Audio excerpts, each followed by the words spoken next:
Reassembled once more is the last words I said before we started recording, and it's the first words of the episode. Hey, everybody. Welcome back to the Unqualified Filmbros podcast. Max, George, Ben, and Declan back at you all together. We're back after a hiatus, after not having all of us together for the last few episodes. I'm really overplaying this. Let's talk about Elvis. Baz Luhrmann. I want to start tonight with Max, just because one, he just got back from London, and so it's like 4 a.m. his time as we're recording this. And he texted us as he walked out of the theater, "Oh no." So Max, start us off. What are your thoughts on Elvis? Okay, yes, it is 4 a.m. my time. I literally got off the plane. I spent 30 minutes in my apartment and then I had to go to the movie, right? So maybe I'm not in the right headspace. Maybe I wasn't. But to be fair, to go see a 2 hour and 40 long minute movie about Elvis Presley with Tom Hanks doing one of the worst accents I've ever heard. Thankfully, Austin Butler was there. That helped. But yeah, so I texted George and I think I texted some of the other guys too. Just generally like, I don't know what that was. I was like the last, I think 10 minutes of that film were some of the longest minutes I've spent in a movie theater in my entire life. Everyone's dying. Yeah, I was dying. And I remember looking sort of at my watch too, a couple of times throughout the film. Oh, I checked my phone so many times. Oh my God.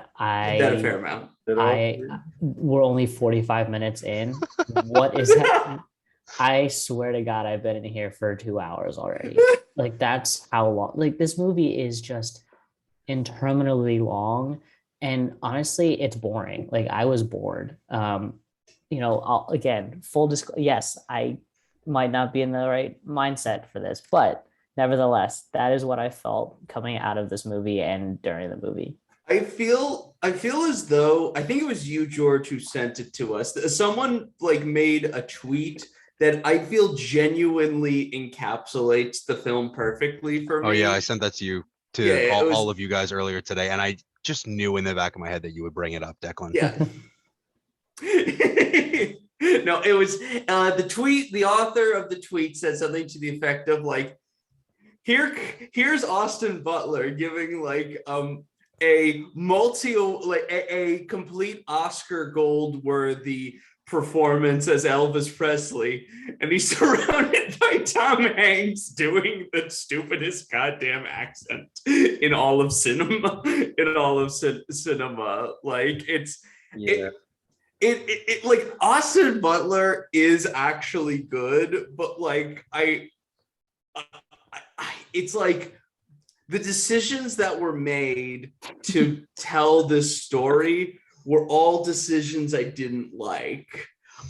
I didn't hate the movie, but I also am the same with Max in that I genuinely considered leaving at points because it was just like so much, like so much movie, so much Baz Luhrmann, so much. Well, let me respond to that real quick, because Baz Luhrmann in 2013 assaulted my favorite novel of all time. One of the greatest American novels.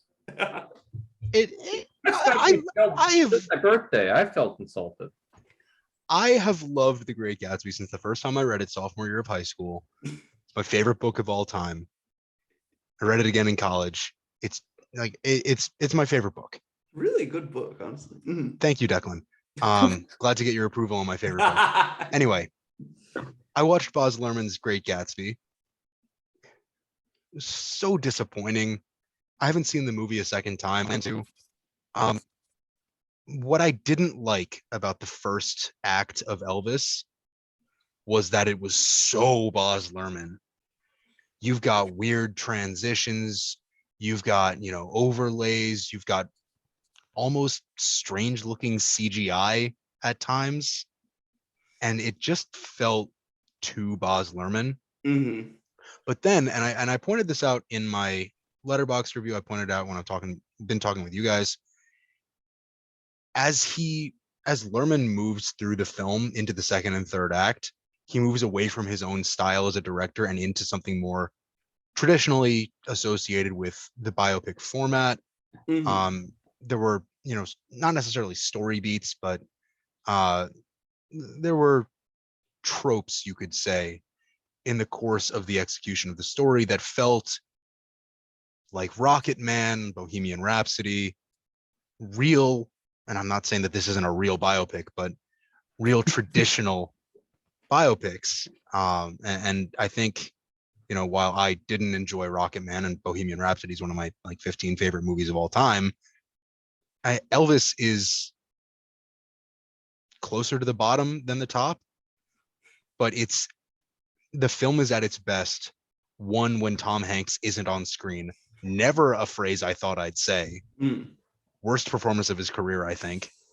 Which also doesn't happen very often in the movie. He's like always there. He's there the whole time.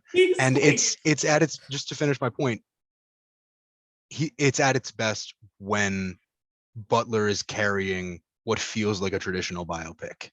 So that's why I didn't really hate this movie. I don't think it's going to get, Oscar or Globes nominations well, maybe it'll get a Globes nomination for Best Picture.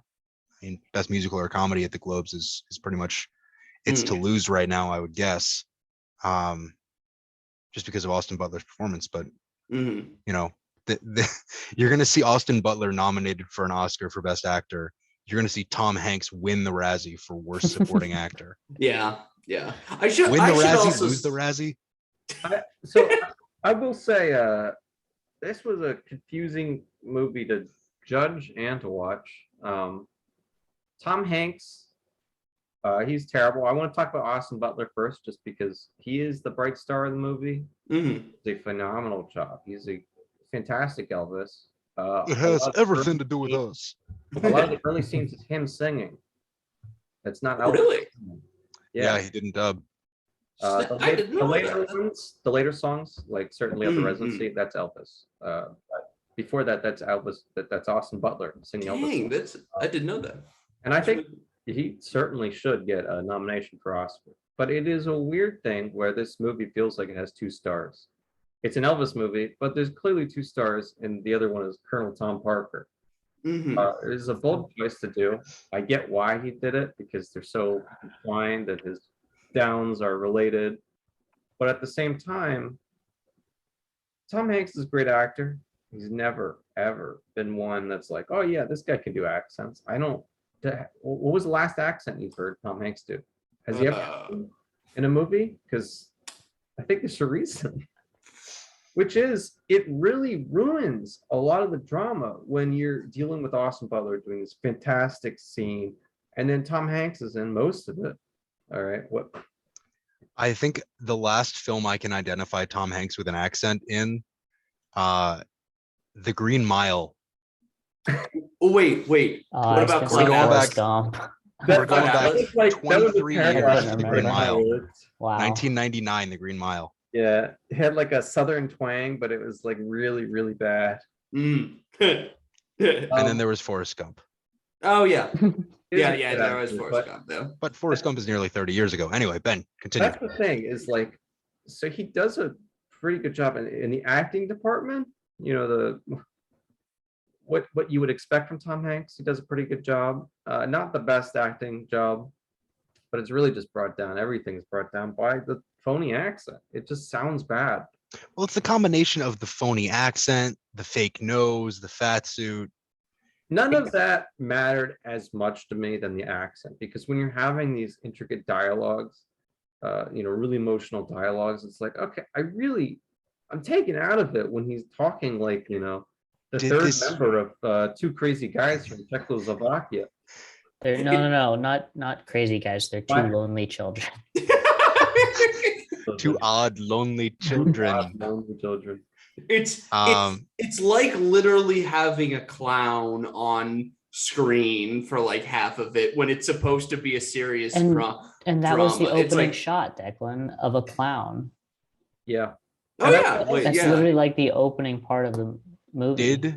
this movie need Tom Hanks to play Colonel Tom Parker. No, absolutely not. But I will say, I think Would it have been better for another actor playing that role? I Yes. think the Colonel Tom Parker angle works. I think it just doesn't work because Tom Hanks is just get a Dutch actor, man. Like They all can speak English. It's fine.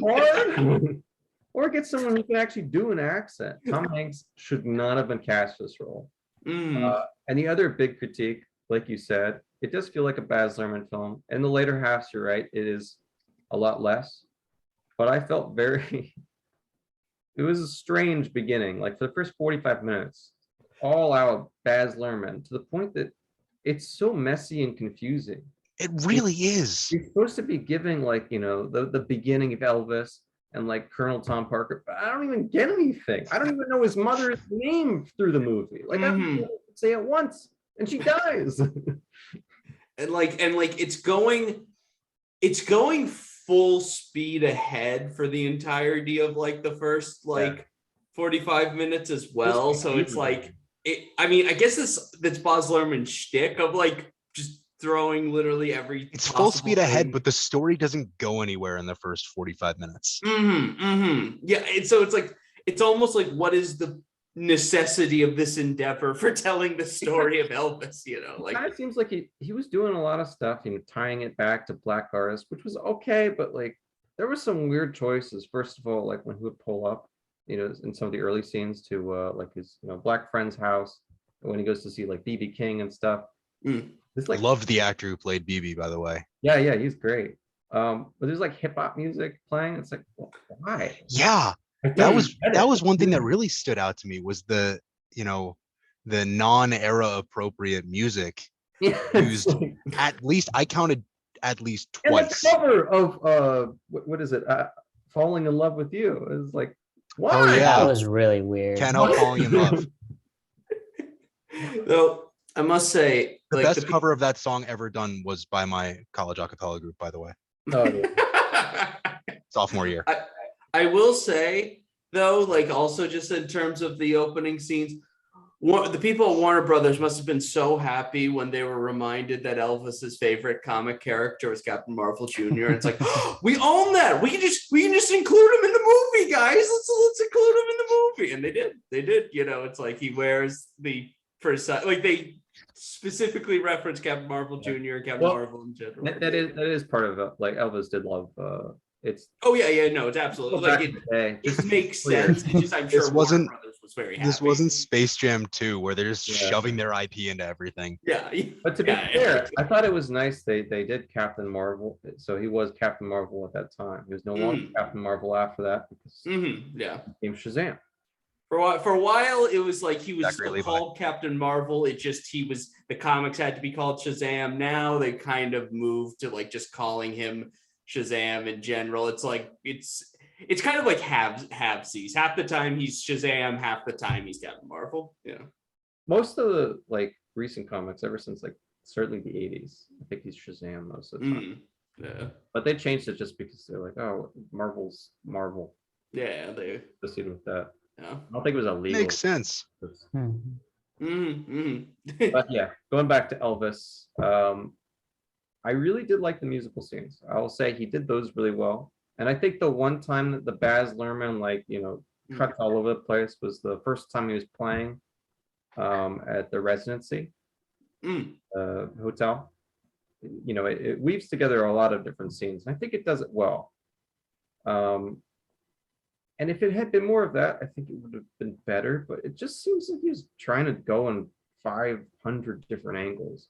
I mean, certainly there was Elvis is tied to black music, but it seems like none of these side projects that he was doing really went too far or really did anything. It's like, oh, black people, yes, they're segregated. Oh, Martin Luther King died. It's very clear, yes, he was doing the influence for black music, but it just felt kind of flat to me. Yeah. And the trailer was a little bit misleading in that regard because, the deaths of Martin Luther King Jr. and Bobby Kennedy were so played up in the trailer. And you've got, Elvis talking about, I make fun of this line all the time, but it has everything to do with us. And it's, first of all, it's impossible not to say that line in an Elvis voice now. Hmm. But that whole era, I mean, Elvis's music partially defined the lead in to that era, and even going through it into the late 60s. And the cultural change of that time is really kind of glossed over by the film, and I think it might have been to the film's detriment not to go for the hard conversations. Mm-hmm. But I think that is like a big part, which is just he mentions these things, but it just, I feel like nothing really happens with them when you get the protest anthem for about 2.5 minutes. It's just so focused on Tom Parker and Elvis, and then you add in the civil rights stuff, you add in black movements, and it just really never go anywhere because it's very clear that like the tension is between him and Tom Parker. You get this the U.S. government. Yeah, like I mean, a footnote in the movie. I mean, also though, and I never thought I would be saying this, but to sort of push back on that point, even though I agree with it, is that like the narrator is Tom Parker and he didn't want to do any of this stuff. Yeah. That framing device. Like it was really what? Like it took it off of Elvis and his sort of own decision-making capabilities, and like that makes sense to a certain degree, but your point is definitely taken, and I agree with you. Yeah. Elvis, the Tom Parker story. Like that's a decent description about him. Like, why? I think one could argue that it's like, it's representative of how his time in Vegas was this loss of potential that Tom Parker basically inflicted on Elvis, sort of. But it's also like takes away from the movie itself. It's like, is the movie trying to make a thesis that is undercutting the movie story like itself? It also just doesn't seem like Elvis has any agency in the film. Like none. Even to make mistakes, like the drugs, it's always like, oh, Tom Parker pushed him to do it. So Tom Parker did this. And in a weird way, it's also very forgiving to Tom Parker. And like, yes, he is, sort of in the negative limelight, but he was a really bad dude. Like he should, it sort of glossed over this, but at Elvis's funeral, he asked Vernon, his father, for the rights to his music. It's like there's so much shit that he did that's just sort of, it's too forgiving to him. I think we should have just had him be like the antagonist of the movie, like Elvis was doing this. But I don't think you probably could have done this. But yeah, Tom Hanks, you can't do it with Tom Hanks with that accent. So let's talk a little bit more about Austin Butler, because we've talked a lot about Tom Hanks and that atrocious accent. Yeah. And Austin Butler, Ben, you said it right at the beginning of the episode. He shines in this role. This is a career-defining performance for him. I loved him. I don't know about you guys, but he was just transcendent in that role. I wouldn't say Rami Malek as Freddie Mercury, but I would say he was definitely better than Taron Egerton as Elton John. And those are the recent music biopics that I can reference. On a strict performance basis, I would say he's probably better than Rami Malek. I think he captured Elvis perfectly. I mean, like there isn't much that How dare you? And I think it's a shame that the movie doesn't frame it more on him. To the point that it's always just muddled down with Tom Hanks talking over shit, in his terrible accent. And then you got Austin Butler doing this fantastic acting. I think that's what we're talking about, because it should have been a fantastic film if you just put it together better. You found the talent. You found, Elvis is not plenty of Elvis impersonators out there, but I mean, he really acted the hell out of that role. He sang the hell out of the role. He danced the hell out of the role.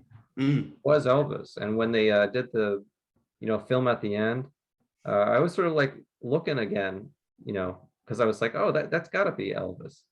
And it was, but like I had to check for a second because of how good Austin Butler had done. Yeah, like I think there is some part of me that's like if Austin Butler was in a more like, I don't want to say standard and all that, like it's not the right word, but like a more straightforward biopic, like would his performance have been able to shine as it did? I feel like it would have still, like it still would have been good, but there's some part of me that's like, You're how saying important was Baz Luhrmann in getting this performance from Austin Butler, So- and how much of it was just think Austin He Butler? does a really good job with musical performances and stuff. All the music scenes were very good, very tight. So I would say in that regard, Mhm, I don't know. Maybe he did, play a big part in that. mhm, mhm. But in the rest of the film, he just acts really well too. Like he's Yeah. a good actor. the sequence where he's layering different musical elements on top of each other, That was amazing. best moment in the film.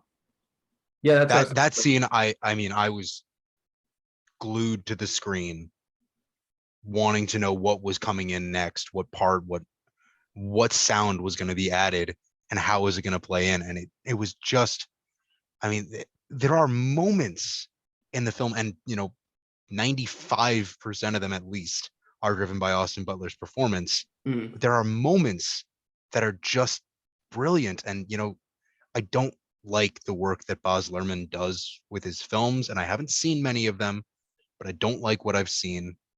Very vocal about that. Sorry, Baz. But it's to his credit as a director to be able to find these moments. Mhm. And it's a damn shame that there are so many elements that pull this movie back, hold it back, pull it down, whatever you want to say. It's just, it gets in its own way so much. And that's, we go back to Austin Butler because he deserves better than this movie. His Yeah. performance as Elvis deserved better than the movie that he was in as Mhm. Elvis. Yeah, I have to agree with that. Yeah. Like I would say like one moment that like I did genuinely like, just in how raw it felt, was the scene where Elvis is on stage and he like points out Tom Parker and then just like fires him like right there. And of course it tragically doesn't work out, but I did like how just like it, like how cathartic it felt in the moment, kind of, to see him like turn on. It's a big plot point, but like you said, it doesn't really work out. So where does it move the story? True. It's a big moment, for the audience to react to, as you clearly did, and I did too. But it's I think what purpose does it serve in Elvis's life? I think that part It doesn't actually work. does work pretty well because it shows him sort of imploding on stage, the place that like he loved more than anything. So I think that is a scene that does work. Mm. I would say most of the scenes when Elvis is on stage work. I think they don't work when he's off the stage, and especially when it's Tom Parker, doing a voiceover or something, or Here comes Santa Claus. intricately involved too much.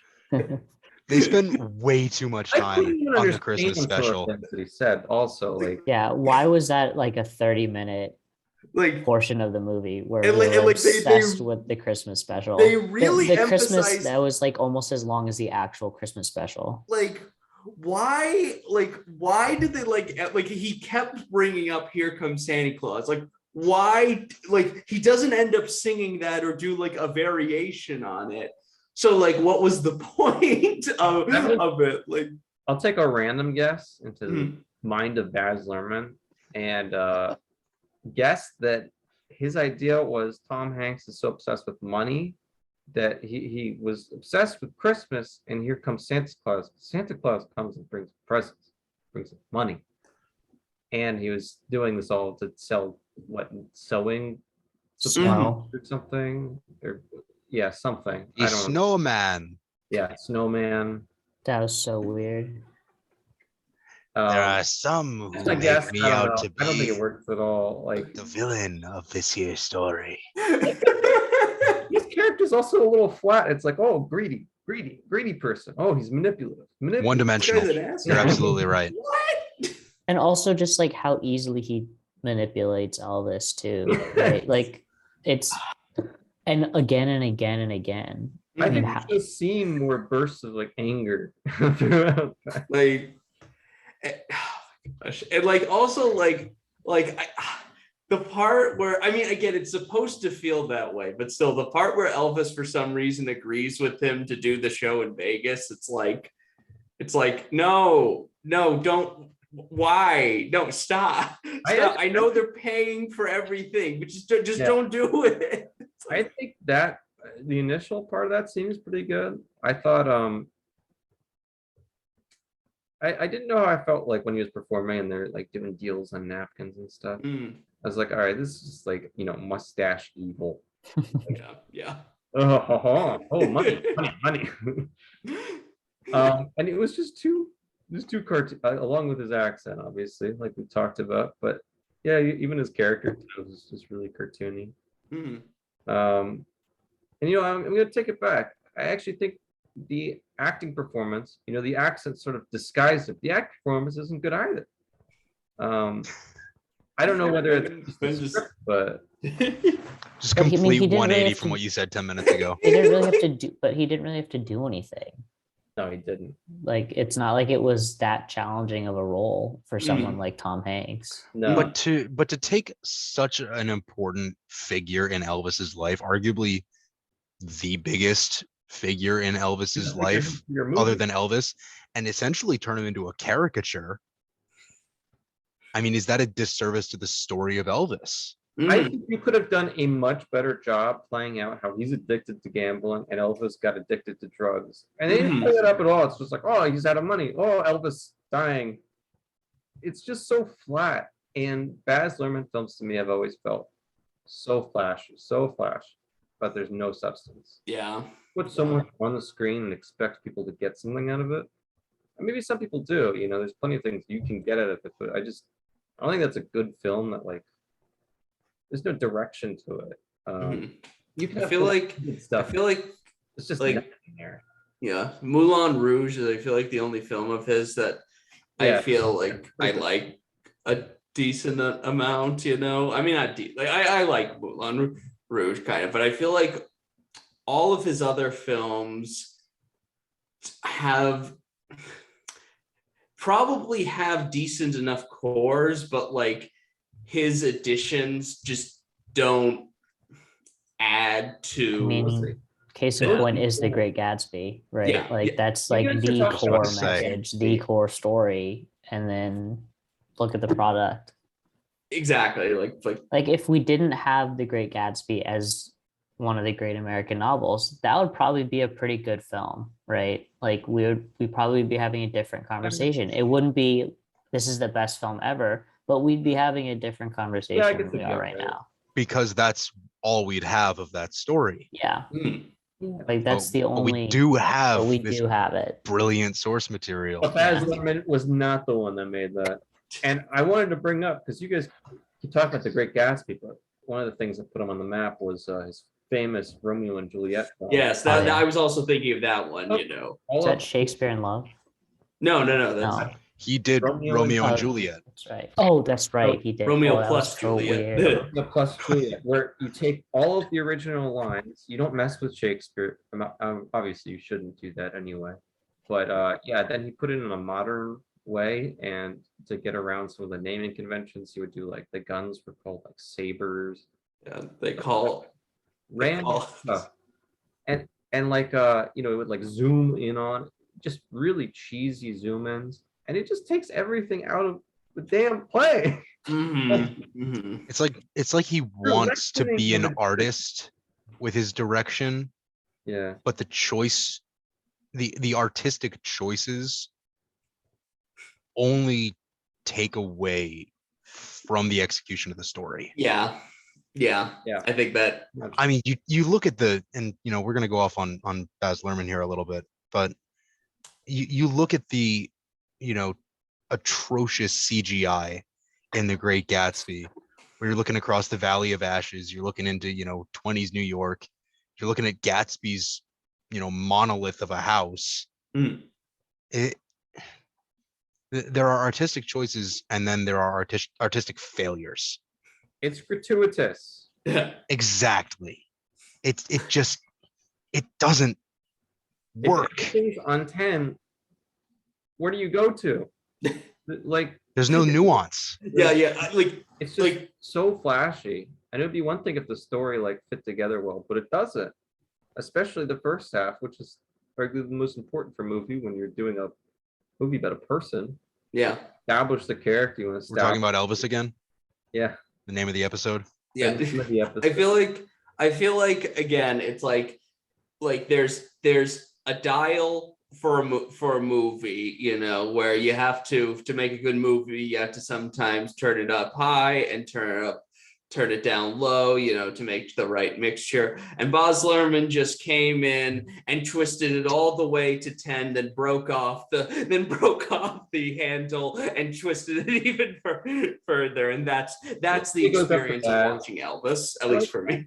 We could, you know, turn the brightness down here, the graphics down here, something. No, we This haven't. one goes to 11. Guys, I found more knobs and bells and whistles that go even higher. Turn them. We gotta keep turning. We have 2.5 hours to fill. We need to fill it with everything. It takes great actors and gives them a terrible role. It's going to be really useful in this film. Yeah. So, what did you guys think of the use of Elvis's music? We talked about the non-era appropriate hip hop music, the covers that shouldn't have been. What did you guys think of the actual Elvis music? Because there was a lot of it. Which, yeah, I think I was surprised at how much Elvis music I actually knew, because I wasn't expecting that. I think all of the musical scenes were pretty damn good. Everything that is actually like Elvis songs. I just thought it was weird when, like, especially, I think there were a few times where like he was on stage and there would be something like, I think that's when the Falling in Love cover came on. It was like on stage. I was like, why? What is going on? That's one thing I noticed in Bohemian Rhapsody, which I think does it a lot better, just because Queen's my favorite band of all time. And that's choosing songs to have performed for the audience's sake, and then choosing songs to have as, you know, soundtrack to advance the story. And using Can't Help Falling in Love, first of all, a cover of Can't Help Falling in Love, and then having it play when Elvis is on stage. What is that? That's not advancing the story, and it's not giving the audience an Elvis performance. This bizarre. Why? Think that you should ever. There's very few moments. Sometimes, okay, maybe a cover of the song, but if you're doing a biopic about someone, never, ever should be including covers of their song. Never. Yeah. Never.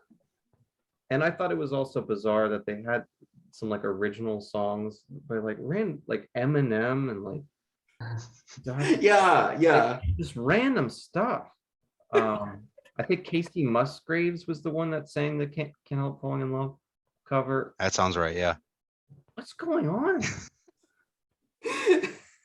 Like, the only way that you can even remotely get away with that is if that plays during the credits. Yeah. Like, it's the last song that you bury in the credits. And like, that would be okay, but not even really. You should get people to cover those songs that, like, I don't know, were inspired by Elvis. Like, none of those people seem really heavily inspired by Elvis or blues in general. I mean, I guess you could say hip hop is inspired by blues, but that's a lot of separation. I think Eminem is heavily influenced by Elvis. So that was a great artistic choice. I would have loved to hear Elvis's thoughts on Rap God. They should have Eminem play Bruce Campbell playing Elvis Presley and Bubba Hotep. That's how they should have ended the film. Bruce Campbell. 8 Mile starring Elvis Presley. Yes. Bruce Campbell's performance in Bubba Hotep was great. Classic Elvis performance. Haven't seen it yet, but I want to, because I should have seen it in preparation. It's probably the best Elvis movie out there. And you have a guy who's claiming to be John F. Kennedy too, but black. Sorry to interrupt here, but that's what we do on this show. that's another thing that I didn't like about this movie, is that it completely, almost entirely glossed over Elvis's Hollywood career. Yeah. You Yeah, got a such little bit. great setup of like, we're going to make you the biggest star in Hollywood. We're going to get you these long, you know, multi-picture deals. And then you don't really see him act. They try to, like, he keeps bringing up James Dean, and Tom Hanks does say like he was as talented as Brando, but no one wanted to see him act, or something like that. But it would have been nice to have actually seen like Not going to see him, Look, you know. try. Like, I mean, that's yeah. the issue with the whole film, right? Is they bring up all of this shit, and it's just signposting, like, oh, these are the marker points that we're going to point out across Elvis's life, so that we're including everything, but we're not going to focus on it because I want to focus on something else that isn't interesting to anybody but me. And I'm speaking as Baz Luhrmann. You know, what's interesting is like all of the happy parts of Elvis are all montages. They're just like, oh, look, oh, he's doing really well here. Oh, yeah. And then 3 minutes later, it's like, okay, and all the money's dried up. I will disagree with you. When he first, in the bedroom scene, when he first meets Priscilla, oh yeah, I guess. happy moment, not a montage. True. And you know, the actress's name is generalization. slipping my mind right now, but she's really good as Priscilla. She plays that role really well. Yeah, I would You agree. mean as a silent housewife who has like 10 lines? She has like 20. Don't do that to me, man. The way that, first of all, that's an issue with the way the character is written, not with the performance. I know. She's a side character. But you know, I think she had really good chemistry with Austin Butler in the moments that we were able to see the two of them interact. And I think that carried throughout, which was a really, really important strength of the film. And again, something that should have been touched on more through the course of the story. You I have agree. 2 hours and 40 minutes, and you're going to relegate Priscilla Presley, one of the 3 biggest figures in Elvis's life, to a footnote, essentially. Especially if you're gonna show in the film her leaving him. Yeah. Like You need you more have to build stakes. that up. But Like it just seems like everything that Priscilla does is just especially at the end, is just a reason for him to like do more drugs. And it really just cuts after she like officially leaves him. Like he just dies. Yeah. It's like, and it was I hate to laugh at that, and I feel bad, but like, it was 2 years later, and it's just like exactly what I'm dead. Yeah. Okay. All right. yeah, for a film that takes forever to end, it really wrapped up really quickly. It's just Elvis is dead, guys. And it was then our went on fault. for 15 because more minutes. Elvis loved us. It wasn't Tom Parker's fault. I mean, of course, it's Tom Parker. That was also, that was a little cheesy too, like ending it like that. He loved you so much. It was kind of cool seeing Elvis actually perform that, like, thing. Yeah. That I mean, final. it wouldn't be a biopic without showing archival footage Very true. Yeah, of I the think that actual. was pretty good. It was a good choice. Mm-hmm. All right. Before we wrap up here, I have one final thing. One of the worst lines in the movie that I couldn't stop laughing at. When in the beginning of the film, Elvis is talking to his mom, and she's like, "Oh no, I don't want any of these fame and stuff," and she like storms off to go upstairs, and his girlfriend at the time just looks at him like, "Elvis, your mom is mad at you." Like, who wrote that? Come on. Screenplay co-written by Baz Luhrmann. I just want to talk briefly about that framing device where you get old, infirm Colonel Tom Parker, Oh my God. played by Tom Hanks, still in the fat suit, still wearing the fake nose, still doing the terrible accent, but now he looks old. As opposed before, where he just looked kind of old. You don't. I mean, having a framing device for a biopic is certainly a choice. You can have the focus of your film looking back on key moments of their life. Mm-hmm. You can have, people at a funeral remembering these great moments shown through vignettes throughout. I myself am writing a vignette-based feature right now. I'm in film school. Had to You get could that in have there. it revealed that he every time before he performs thinks about his entire life story. To quote Walk Hard. Oh yeah. Yeah. Check out Walk Hard, the Dewey Cox story. I recommend that one. It's very funny. That's a fun one. Oh. But yeah, you can make a framing device work in a biopic, and this one is so inconsistent that you don't really get the purpose of the framing device, because you know the movie's going to end with Elvis dying. It's a biopic, and he died. Elvis died? I didn't. No, he's still alive. It's almost setting Tom Parker up, at least at the beginning of the film, it's setting Tom Parker up to be the protagonist, which you know he's not going to be. Well, he is the protagonist in a lot of ways. Like, he puts Elvis in Is he though? Directions. No, in the film, that's how he's set up. Like, everything is like through him. Yes, maybe at the beginning, but I kind of feel like fly? Elvis does take over. Oh yeah, Elvis before he meets him, yeah, obviously. But after that, it's just like Tom Parker tells him to do this. And But yeah, I wanted to get that out there about the framing device and how it didn't work for me. Mm-hmm. So final thought on the framing device. I think it could have worked. Maybe not the best choice, but like if you're gonna do that, you can't get Tom Hanks with that. it adds 15 minutes to the runtime that didn't need to be. Yeah. Yeah, I'm saying you could have done it, but just like if you're going to do that, you can't. You get a Dutch actor, like someone with a good Dutch accent. I mean, you need to have someone that can actually be. If only there are Dutch actors that also Yeah, speak English. That only narrows it down to every single working Dutch actor. Just damn. So final thoughts on Baz Luhrmann's Elvis. It was greatest show on earth. It That was is it was not interesting, but I also seriously considered walking out multiple times, which is something I don't normally truly consider.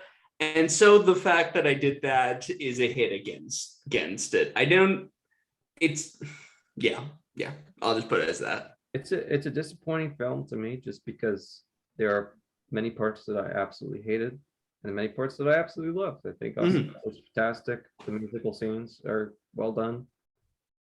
But yeah, I really could have used a little bit more of the musical scenes than whatever I got with like Tom Parker and his whatever. Yeah, I mean, I didn't consider walking out early like Declan, but I said this, I think, either before we came on, maybe right when we got on, but I could not wait to get out of the theater. So the moment that final title card came up with the last little, oh, we're going to summarize the last 10 years of his life or whatever, and what happened to Tom Parker, I jumped out of my seat and sprinted down the stairs to get out of the theater. I was out of there. And then I think I'm pretty sure they did some more archival footage during the credits. I didn't turn around. Yeah, same. I was gone. I was halfway home by the time that happened. So as a general rule of thumb with biopics, as soon as the credits hit that unit production manager and they start scrolling instead of like name, job, I'm like, all right, there's definitely not a credit scene. I'm out. Yeah. But yeah, Elvis will return. Elvis will return. See you for Elvis 2. Or it's just Elvis conspiracies of him being alive. I To love the that to Colonel. idea. I love that idea. So yeah, I didn't love the movie. I didn't hate the movie. Ben, I think you summarized my thoughts pretty well. Yeah. But yeah, it's probably towards the top. Not the top. But you know, it's higher tier, higher end of the middle of some of the movies we've done more recently. Yeah. I'm not going to say overall. We're almost 40 episodes into this show. We can't say overall now. We've done 30 plus reviews. But yeah, just to the ones we've looked at recently, we've made fun of a lot of movies. It was better considered than walking Jurassic out- Park Dominion. I'll put it as that. I considered walking out of Morbius. I didn't consider walking out of Elvis. Morbius was a way worse film. Um, The final thought I have is it's just weird because it's most mediocre movies are just mediocre, but this one feels really good at times and really bad at others, which just Yeah. makes it a confusing movie to watch for me. so Baz Luhrmann's Great Elvis. summation. Baz Luhrmann's Elvis is currently playing in movie theaters. We're really excited for next week's episode. We're getting back into the Marvel Cinematic Universe. We're talking about Thor, Love, and Thunder. Go see Elvis. Let us know your thoughts. Go see Thor. It's in theaters this weekend. And then we got something really special planned for you in a couple weeks. So Stay tuned. stay tuned. The Unqualified Filmbros have left the building. Good night. Good night. And